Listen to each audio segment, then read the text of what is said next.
সাইয়েদনা মুসা আলাইহিস সালাম জিজ্ঞেস করলেন, ইয়া রাব্বি, আল্লাহ আপনার কি ঘুমে ধরে না?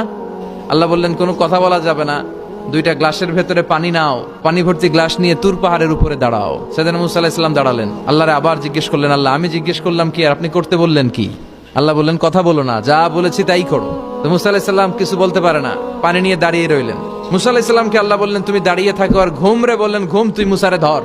ঘুম যে এবার সাইয়েদনা মুসা আলাইহিস সালামকে ধরেছে। উনি ঘুমের ধাক্কায় আর থাকতে পারে না, একবার ডানে যায় আরেকবার বায়ে যায়। ঘুমের ধাক্কায় হঠাৎ করে কাত হয়ে পড়ে যায় আর গ্লাসগুলো মাটিতে পড়ে খান খান হয়ে ভেঙে যায়। আল্লাহ ডেকে বললেন, মুসা বেশি কিছু হেফাজতের তো দায়িত্ব দেই নাই, শুধু দুইটা গ্লাস হেফাজতের দায়িত্ব দিয়েছি। ঘুমের কারণে এগুলোর হেফাজত করতে পারো নাই, ভেঙে খান খান হয়ে গিয়েছে। আমি যদি তোমাদের মতো ঘুমিয়ে যেতাম তাহলে পৃথিবীর সাথে সূর্য লেগে, সূর্যের সাথে চন্দ্র লেগে গোটা মহাবিশ্বটা এভাবে গ্লাসের টুকরার মতো খান খান হয়ে যেত রে মুসা। এজন্য লা তাখুযুহু সিনাতু ওয়ালা নাওম, আমার ঘুমেও ধরে না, ঘুমের আগে যে তন্দ্রা আসে ওইটাও ধরে না।